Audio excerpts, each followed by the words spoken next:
In Louisiana's Cajun region, within Jefferson Davis Parish, the small town of Jennings became a site of horror between 2005 and 2009. A series of chilling discoveries occurred. The remains of 8 women, discarded in the isolated swamps and canals surrounding the town. These women, often marginalized, were tragically connected by their deaths, which became known as the Jeff Davis 8. Fear quickly intensified to panic. The disturbing pattern, defenseless women located in similar desolate areas over a short period, suggested a serial predator stalking Jennings. The press arrived, amplifying the town's dread and broadcasting the mystery far beyond parish borders. Everyone sought answers. Everyone feared who could be next. As time passed, the initial certainty weakened.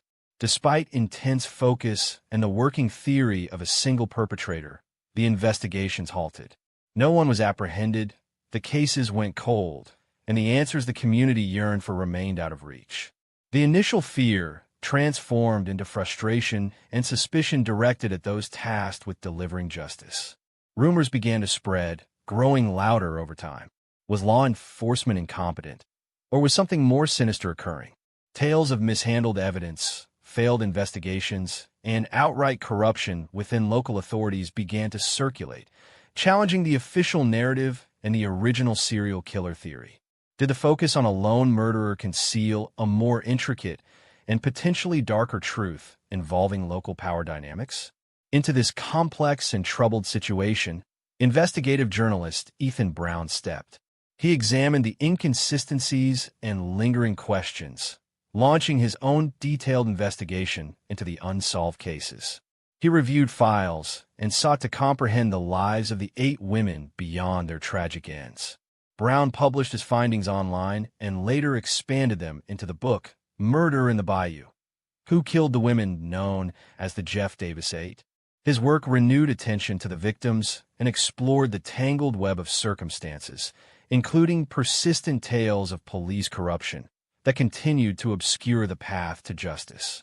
To this day, the Jeff Davis 8 murders remain officially unresolved. The possibility of a serial killer still lingers, but it is now heavily obscured by persistent questions about the integrity of the investigation itself, leaving a grieving community still searching for truth and closure in the bayous of Louisiana.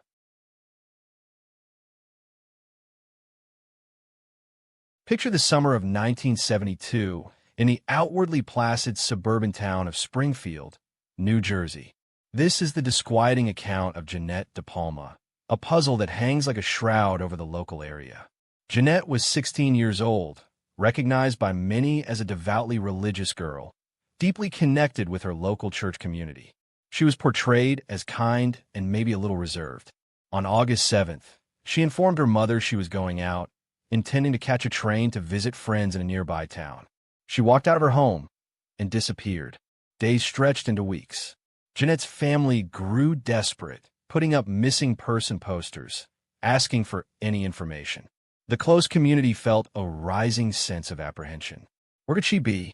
Had she left on her own? Was she abducted? No demands for money came. No sightings confirmed. There was only silence. Then, 6 long weeks afterward, on September 19th, a dog exploring the woods near the Hoodale Quarry, a rough, somewhat infamous local place noted for its sheer cliffs, sometimes called the Devil's Teeth, made a grim find. The dog came back to its owner carrying a decomposed human forearm. Police were summoned, and a search of the vicinity brought them to the summit of a high cliff looking down on the quarry. There, they located the badly decomposed remains of Jeanette De Palma. The condition of her body made pinpointing a precise cause of death exceedingly difficult, perhaps impossible, for the medical examiner at that time. Officially, the cause stands as undetermined. But it wasn't solely the tragic discovery that made this case distinct. Almost right away, strange and dark rumors started to circulate, fed by the location and talk about items supposedly found near the body. Stories spread, some appearing in newspapers then, others becoming part of enduring local lore, mentioning odd arrangements of logs or branches around her remains, maybe forming crosses or an altar.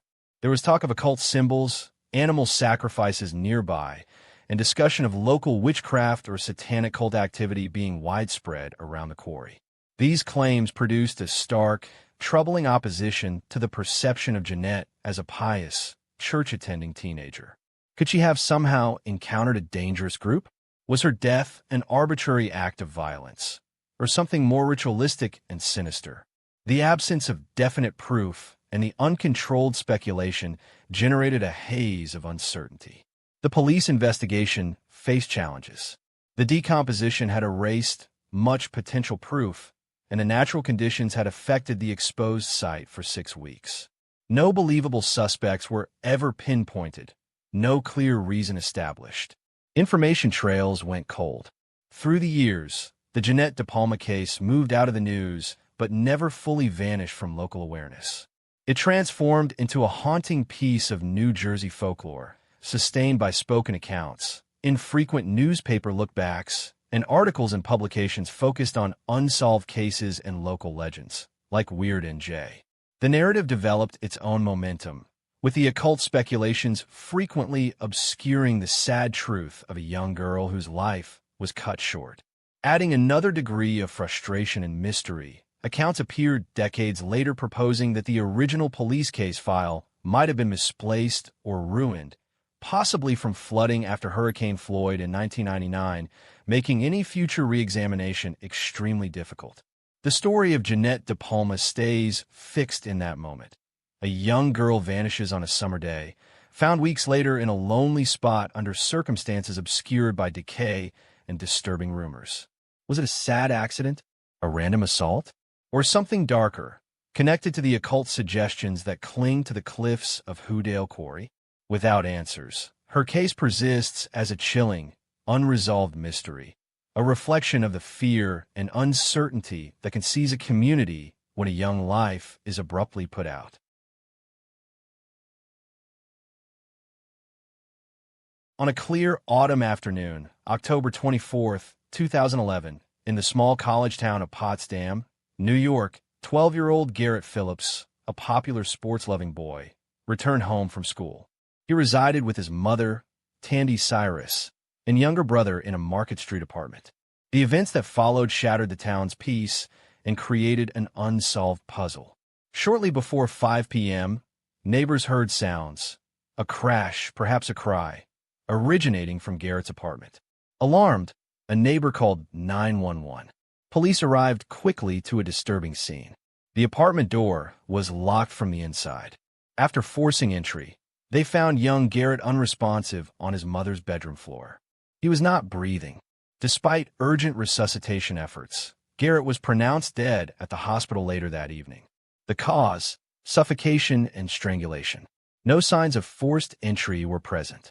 Suspicion quickly centered on Oral Nick Hillary, a Jamaican immigrant, former Army soldier, and the well-liked men's soccer coach at Clarkson University. Hillary had previously dated Garrett's mother, Tandy Cyrus. Their relationship had ended recently, and by some accounts, with some friction. Critically, Garrett had reportedly voiced unease around Hillary near the end of the relationship. The timeline became key. Investigators focused on Hillary's movements that afternoon. Security footage placed him near the school around the time Garrett would have walked home, and later near the apartment building just before the 911 call. Hillary asserted his innocence, stating he was scouting potential soccer recruits and running errands. He maintained he was coaching at the university athletic fields during the critical time Garrett was attacked. However, the investigation faced significant obstacles. No DNA, fingerprints, or fibers directly connected Hillary to the crime scene inside the apartment. The case against him was purely circumstantial, based on the timeline, the past relationship, and a perceived motive from the breakup or Garrett's alleged dislike of him. Though direct physical proof was absent, suspicion remained over Hillary. The small town was deeply affected, and racial undertones surfaced as Hillary was a black man in a predominantly white community. For years, the investigation stalled, though Hillary remained the primary and seemingly only person of interest. Then, in 2014, newly elected District Attorney Mary Rain obtained a grand jury indictment against Hillary for second-degree murder. The prosecution argued Hillary had entered the apartment, possibly using a key or by deceiving Garrett, waited for the boy, killed him in a rage related to the breakup, and then jumped from the second-story window to escape, explaining the locked door and lack of forced entry. The defense strongly refuted this. They argued the timeline did not definitively place Hillary inside the apartment. They emphasized the absence of physical evidence and pointed to possible flaws in the police investigation. They suggested investigators had narrowed their focus, ignoring other possibilities, including briefly questioning another former boyfriend of Tandy Cyrus, a local sheriff's deputy named John Jones, who was quickly cleared. They described the prosecution's case as speculation driven by community pressure and possible inherent bias. In 2016, Nick Hillary went on trial.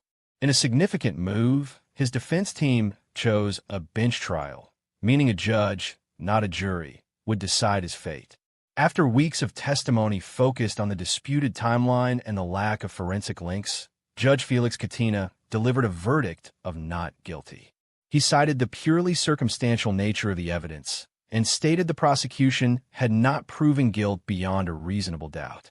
Nick Hillary was released, legally cleared, but forever marked by the accusation. His career was destroyed, and his life changed permanently. But the verdict left the central question painfully unanswered. If Nick Hillary did not kill Garrett Phillips, who did? The door was locked from the inside. The boy was strangled in his own home. To this day, no other suspect has been seriously pursued, and the case remains officially unsolved. For the family of Garrett Phillips, there is no closure, only the lasting pain of his loss. For the town of Potsdam, the shadow of that autumn afternoon persists. And for those who followed the case, the haunting question remains: who killed Garrett Phillips? Okay, here is an unusual account from the shores of the Salish Sea, that striking extensive network of waterways situated between British Columbia and Washington State. The event started, seemingly harmlessly, back in August 2007. On Jedediah Island, BC, a young girl exploring a beach found something unexpected, quite out of place amidst the scenery: a lone running shoe, a men's size 12 Adidas. Inside it, still covered by a sock, was a human foot. News of the discovery spread unease through the coastal communities. Was it a peculiar, isolated incident? A grim prank? Scarcely a week passed before another right foot, this one inside a white Reebok, appeared on the shore of nearby Gabriola Island.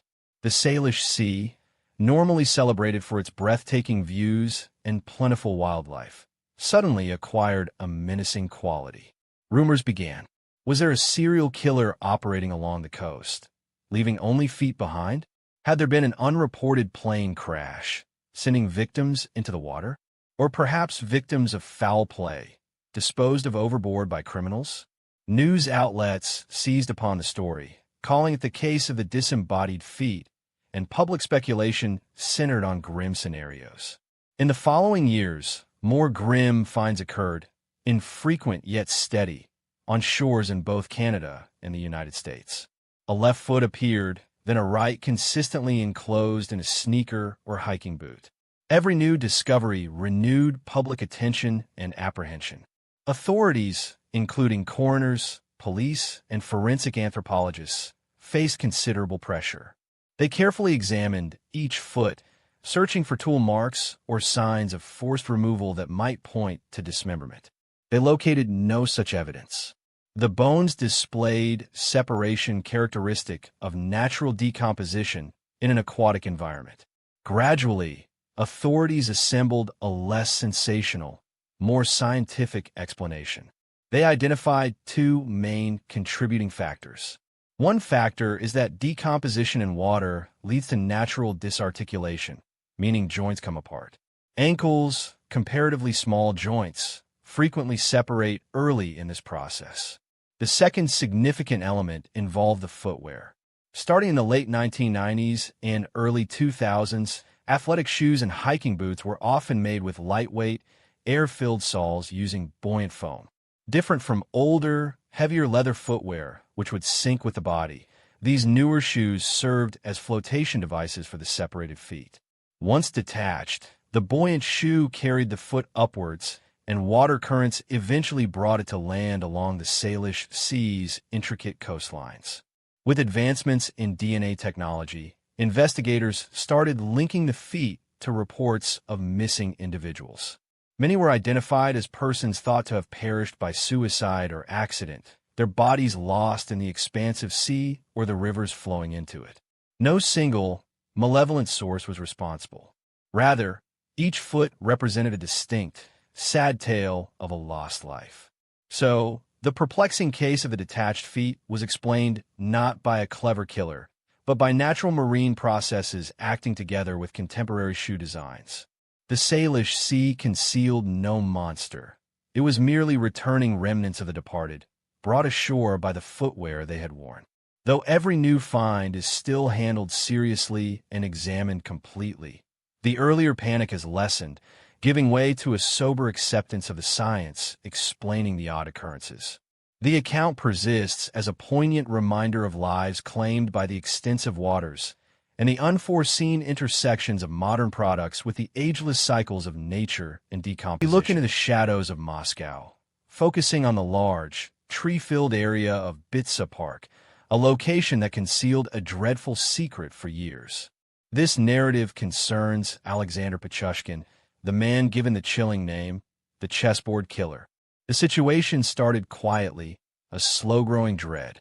Individuals began to vanish, chiefly those marginalized by society. The old, the unhoused, people battling alcoholism, frequently observed going into Bitsa Park. For many years, these incidents remained unlinked. Moscow is immense. Life can be unforgiving. People simply disappear. Yet within the park, a reserved, plain supermarket employee, Alexander Pichushkin, cultivated a grotesque goal. He perceived himself as ignored, inconsequential, empty within the teeming city.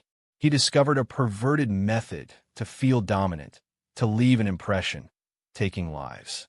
He selected his targets, often men he knew slightly or encountered near the park, enticing them with offers of vodka, ostensibly to grieve for a fictional dead dog, a deception he employed often. He guided them far into the woods, to isolated areas, occasionally near the park's subterranean sewer system. Once their defenses lowered, he attacked, commonly using savage strikes to the head with a hammer or similar blunt instrument. Some victims, breathing or not, met their end pushed into the black, wide openings of the sewer shafts. Pichushkin's distinction, the source of his dreadful moniker, stemmed from his awful objective. His killings weren't arbitrary. He aimed for a specific count, 64, matching the squares on a chessboard.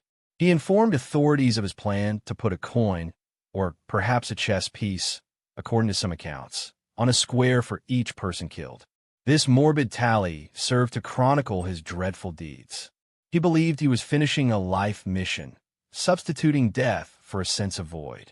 He perceived himself competing with Andrei Chikatilo, Russia's most infamous serial murderer, seeking to exceed his bleak total. For a long period, Pichushkin acted mostly undetected, his offenses merging with the city's everyday static. As the number of victims climbed and remains were found in the park, dread took hold in the nearby areas. The Bitsa Park maniac evolved into a frightening local tale. Law enforcement looked into the cases, yet Pichushkin remained cautious, offering scant evidence. His capture resulted less from skilled investigation and more from his increasing audacity and one victim's caution. In June 2006, he asked a female co-worker, Marina Moskolyova, to stroll with him in the park. Different from many prior targets, she felt apprehensive. Before departing with Pichushkin, she penned a message for her son listing Pichushkin's name and telephone number as a precaution. After Marina failed to come home, her son discovered the message and notified authorities. Her remains were located in the park. Possessing the note, police rapidly located Pichushkin. A subway ticket discovered with Marina corresponded to the timestamp on security footage capturing her alongside Pichushkin. Trapped, Pichushkin admitted his guilt. More than just admitting, he appeared keen to take credit, guiding police to multiple locations and recounting his acts in frightening specifics. He asserted he had killed more than 60 people, working to complete his chessboard count. Though authorities could concretely connect him to 49 killings and 3 attempted killings, the actual figure may genuinely approach his stated total. Throughout his trial, Pichushkin displayed no regret, reveling in the attention. Confined within the courtroom's glass enclosure, he proclaimed that taking lives brought him nearer to a divine presence and satisfied him uniquely. He informed the court he saw himself as a father figure to those he killed, stating he was their guide to the afterlife. Alexander Pichushkin received a guilty verdict and a sentence of life imprisonment, the initial 15 years mandated in isolation. The chessboard killer's activities ceased, yet the account remains a stark caution about the evil potentially concealed by common appearance and the dread that haunted the Bitsa Park woods, claiming one person after another.